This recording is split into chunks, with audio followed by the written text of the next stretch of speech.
यह एक व्यापक लेकिन गलत धारणा है कि ऋग्वैदिक ऋचाएं बड़ी संख्या में महिलाओं द्वारा रचित थी, जबकि वेद पूरी तरह से महिला वार्ताकारों उल्लेख करते हैं। लेकिन ऋग्वेद में साक्षर महिलाओं की भूमिका को सावधानी पूर्वक पुनर्मूल्यांकन की आवश्यकता है। वेद में मिलने वाले ऋग्वैदिक महिला लेखकों को दिए गए पारंपरिक नाम न केवल मंत्रों के बीच वार्ता के शब्दों से, भाषण से लिए गए हैं। महिलाओं के तरह वेदों में बीच बीच अनेक जानवर जैसे कुतिया, मेढक आदि जीव के संभाषण भी आते हैं। हालांकि इनमें से बहुत सी शेष महिलाएं केवल ऋचाएं में वार्ताकार हैं, जो या तो संवाद हैं या अन्य विषयों से संबंधित हैं। रोमशा बालों वाली महिला एक मानक दानस्तुति मंत्र में आती है, जिसमें कवि काक्षीवत अन्यथा अज्ञात राजा स्वनय भव्य को एक महान दक्षिणा के लिए धन्यवाद देते हैं, जो उन्हें सोम सत्र अनुष्ठान के अंत में मिली थी। इसमें सोने के 100 टुकड़े, 100 घोड़े, 100 गायें शामिल थीं, और इसके अलावा रिश्तेदारों के लिए था 1060 मवेशियों का एक झुंड, 3 रथ और 8 गायें। यह सब था, लेकिन साथ ही उसके लिए 10 रथ युवा महिलाएं शामिल है। वधूमन्तो 10 रथसो अस्तु। यह ऋचाएं महिला लेखिका का सुराग है, क्योंकि छंद 6 से 7 में हमें ऐसी घरेलू महिला दासी और कवि का संवाद मिलता है। इसे काफी कामुक स्वर में व्यक्त किया गया है। इसमें पुरुष लेखक कहता है, जिसको मजबूती से पकड़ा जाता है, मजबूती से आलिंगन किया जाता है, वह मादा नेवले की तरह छटपटाती है जो उससे चिपकती है। जिसका आनंद लिया जाता है, वह मुझे 100 बार वीर्यस्खलन देती है। और महिला उत्तर देती है, मुझे इधर उधर पकड़ो, मुझे केवल छोटे प्राइवेट पार्ट के सामान बाल में से एक मत समझो। मैं गांधारी जनजाति की छोटी भेड़ की तरह पूरी तरह से बालों वाली हूँ।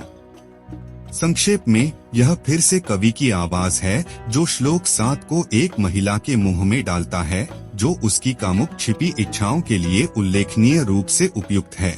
दानस्तुति के लिए अक्सर दाता को वास्तविक धन्यवाद देने की तुलना में इच्छाधारी सोच 100 घोड़े अधिक होती है। श्लोक 7 में शब्द उस काल की महिलाओं द्वारा बोले गए शब्दों का प्रतिनिधित्व या उनके समान हो सकते हैं, लेकिन इसका निर्णय करना कठिन है, क्योंकि हम उस काल के यौन अपशब्दों के बारे में बहुत कम जानते हैं। फिर भी यह स्पष्ट रूप से पुरुष कवि ही है जो पूरे ऋचाएं में बोलता है, और अनुक्रमणी ने उसे एक लेखिका रोमासा यानी बालों वाली के रूप में प्रतिष्ठित किया है। लेखिका लोपामुद्रा का उल्लेख अगस्त्य और लोपामुद्रा के प्रसिद्ध संवाद में दिखाई देता है, और एक संवाद ऋचाएं के रूप में यह शायद ही मूल महिला कविता की आवश्यकता में फिट बैठता है। यदि ऐसा है तो पुरुरवा और उर्वशी का और भी अधिक प्रसिद्ध संवाद भी जोड़ा जा सकता था, जो उन्हीं कमियों से ग्रस्त है। यहाँ यह और भी स्पष्ट रूप से दिखाई देता है कि उर्वशी बोलती है एक महिला के रूप में, लेकिन उसकी वाणी एक पुरुष की आंखों से देखी जाती है। यह भारत में तलाक का पहला मामला है। पुरुरवा की शिकायतों, दावों और इच्छाओं का जवाब देने में उर्वशी अच्छी है। संक्षेप में, जहाँ उर्वशी अक्सर पुरुरवा के शब्दों को अपने पक्ष में तोड़मरोड़ कर पेश करती है। प्रस्तुत ऋचाएं भी इसी तरह एक पति और पत्नी के बीच का संवाद है। जाहिरा तौर पर यह एक दूर के, या यूं कहें कि एक तपस्वी उम्रदराज पति और उसकी उत्सुक पत्नी के बीच का संवाद है, जो अंततः उसे लुभाने में कामयाब हो जाती है। निस्संदेह यह मानना हास्यास्पद है कि एक ऋग्वैदिक कवि ब्राह्मण और उसकी पत्नी ने संभोग से पहले या उसके दौरान एक दूसरे को अच्छी तरह से तैयार छंदों के साथ संबोधित किया। संक्षेप में, पूरा ऋचाएं फिर से एक अज्ञात, बहुत कलात्मक पुरुष कवि का है, जो कुछ छंदों में एक महिला को बोलने देता है। स्वर पूरी तरह से कामुक है और कई दिलचस्प उपमाएं और कठबोली अभिव्यक्तियां प्रस्तुत करता है। शाश्वती अंगिरसी ऋग्वेद के लंबे इंद्र ऋचाएं में से एक की कथित लेखिका हैं। यह ऋचाएं वास्तव में कई कर्ण कवियों, मेधातिथि आदि को दिया गया है। इस ऋचाएं में कुछ भी असामान्य नहीं है। इसमें इंद्र की नियमित स्तुति है। हालांकि अंतिम छंद का अंतिम पद बनाम 34 बाकी लंबे ऋचाएं से 1 मीटर अलग एक महिला द्वारा बोला गया है, जिसे छंद में महिला शाश्वती या नारी शाश्वती के रूप में पेश किया गया है। श्लोक 33 का संदर्भ थोड़ा अस्पष्ट है। जिसमें प्लेयोगा के पुत्र मुखिया असंग की बात करता है। बहुत बाद के ग्रंथ इस श्लोक 34 से जोड़ते हैं और सुझाव देते हैं कि इस ऋचाए के लेखक ऋषि मेधातिथि को धन्यवाद, उन्होंने अपनी यौन कार्यक्षमता वापस पा ली। इस कथा का कुछ भी अंश ऋचाए में दिखाई नहीं देता। हालांकि संलग्न छंद 34 का आशय स्पष्ट है। उसका कड़ा अंग फिर से सामने दिखाई देने लगा है, जो बिना हड्डी वाली जांघ की तरह नीचे लटक गया था। जब शाश्वती महिला ने यह देखा तो उसने कहा, हे महान आर्य, आप एक आनंद लाने वाले भोक्ता को ले जा रहे हैं। अन्य मामलों की तरह एक महिला के मुंह में यौन मजाक के कुछ शब्द डाले गए हैं, लेकिन वह इस छंद की रचनाकार नहीं है।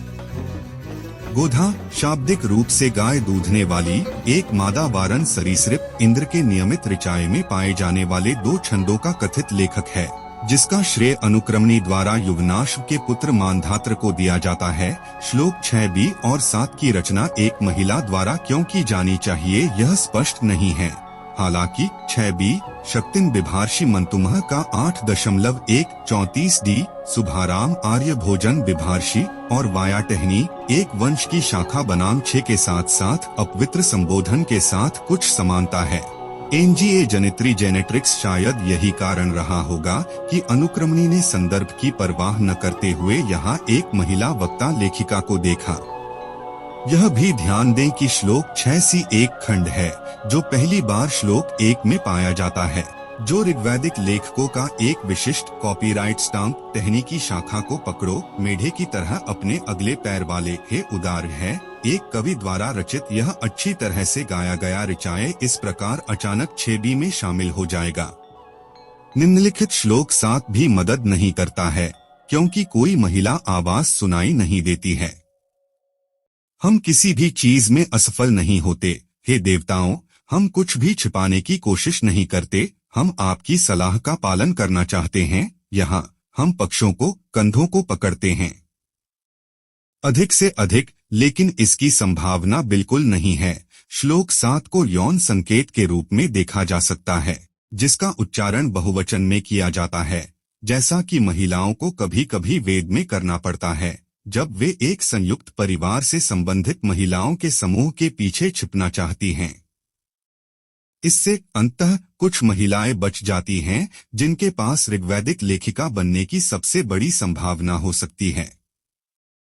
सबसे पहले विश्ववारा आत्रेयी नियमित अग्नि ऋचाए के कथित लेखक हैं, जो सभी देवताओं को बलिदान के लिए आमंत्रित करते हैं। हालांकि सबसे अच्छे रूप में श्लोक 1 में एक महिला इकाई के लिए एक अस्पष्ट संकेत देखा जा सकता है। एक स्त्री विश्ववारा का उल्लेख किया गया है, वह जो सभी के लिए वांछित है। हालांकि यह अनुष्ठान चम्मच जुहू या एक समान शब्द एक व्याकरणिक स्त्रीलिंग को संदर्भित करता है, न कि किसी वास्तविक महिला को। फिर यह एक ऋचाए के शब्दों से नाम निकालने का एक विशिष्ट मामला है। हमने दिव्य जुहू चम्मच देखा है।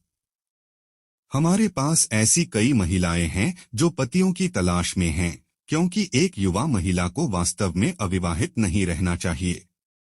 एक प्रसिद्ध मामला है अपाला आत्रेयी। ऐसा माना जाता है कि इस ऋचाए की रचना पति की तलाश कर रही एक युवा महिला ने की थी। हालांकि परिचयात्मक छंद स्पष्ट रूप से बताता है कि शेष ऋचाए कवि द्वारा प्रस्तुत एक उद्धरण है। इस प्रकार यह स्पष्ट नहीं है कि क्या हमारे पास किसी महिला की मूल कविता है, या बल्कि अधिक संभावना है एक युवा महिला के मुंह में डाले गए पुरुष कवि के शब्द हैं। एक और अच्छी उम्मीदवार घोषा काक्षिवती हैं। अनुक्रमणी के अनुसार घोषा ऋग्वेद पुस्तक 1 के प्रसिद्ध कवि काशीवंत की बेटी थीं। माना जाता है कि उन्होंने 3 ऋचाए 10, 39, 41 की रचना की थी। हालांकि ऋचाए स्वयं उसे राजना दुहिता कहता है। इन ऋचाए में बोलने के रूप में उनका 2 बार उल्लेख किया गया है और इसलिए अनुक्रमणी ने उन्हें लेखक बनाया है, जैसा कि इस उत्तर वैदिक पाठ में अक्सर होता है। 10, 40, 5, 12 में अविवाहित युवती घोषा अश्विनों से पति मांगती है। फिर लंबे परिचय के बाद घोषा के शब्दों को उद्धृत किया गया है, जो श्लोक 1:5 में पाए जाते हैं। श्लोक 5a में हमारे पास है, घोषा अश्विन की परिक्रमा करने वाले एक प्रमुख की बेटी हैं और कहा, मैं तुम्हारे लिए प्रार्थना करती हूँ, हे दो पुरुष। युवा घोषा परी अश्विना यति राजन उसे दुहिता पृच्छेवानारा। घोषा का लंबा भाषण काफी कामुक प्रकृति का है। हालांकि इस ऋचाए का असली कवि अंत में श्लोक 13 से 14 में अश्विन की प्रशंसा के साथ फिर से प्रकट होता है। यह स्पष्ट है कि घोषा की वाणी किसी अन्य पुरुष लेखक द्वारा इस ऋचाए में डाली गई है। हालांकि इस ऋचाए का असली कवि अंत में श्लोक 13 से 14 में अश्विन की प्रशंसा के साथ फिर से प्रकट होता है। यह स्पष्ट है कि घोषा की वाणी किसी अन्य पुरुष लेखक द्वारा इस ऋचाए में डाली गई है। हम कथित तौर पर देवी देवताओं, मानव पूर्वजों, पौराणिक जानवरों और अनुष्ठान अमूर्त या उपकरणों द्वारा रचित ऋचाए से आसानी से छुटकारा पा सकते हैं।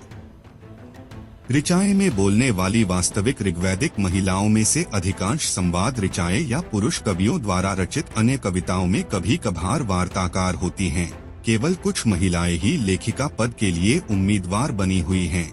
हालांकि इनमें से भी विश्ववारा आत्रेय ऋचाए में आने वाले व्याकरणिक रूप से स्त्री शब्द से लिया गया है और पति की तलाश कर रही दो महिलाओं में से अपाला आत्रेय का भाषण अज्ञात प्रकल्पित पुरुष लेखक और घोषा काक्षीवती 1039 द्वारा दिया गया एक उद्धरण है। संक्षेप में यह हमें शची पौलोमी 10.159 पर छोड़ता है। हालांकि यह विडंबनापूर्ण है कि एकमात्र समय जब एक महिला स्वयं और अपने लिए बोलती है पूरे ऋग्वेद में, यह ऋग्वेद के बाद का एक ऋचाए है और ऋचा अथर्ववेदिक चरित्र की है। और यहाँ भी हम इस बात पर आश्वस्त नहीं हो सकते कि यह वास्तव में एक महिला द्वारा रचित है, न कि किसी पुरुष द्वारा महिला की आवाज में बोलने से। वास्तव में इसे समझने का कोई तरीका नहीं है, क्योंकि हमारे पास ऋचाए के लेखकों के विश्वसनीय विवरण नहीं हैं, जब तक कि वे स्वयं का उल्लेख नहीं करते हैं, और ऋग्वेद में ऐसी स्वसंदर्भित महिला लेखकों की खोज नकारात्मक है।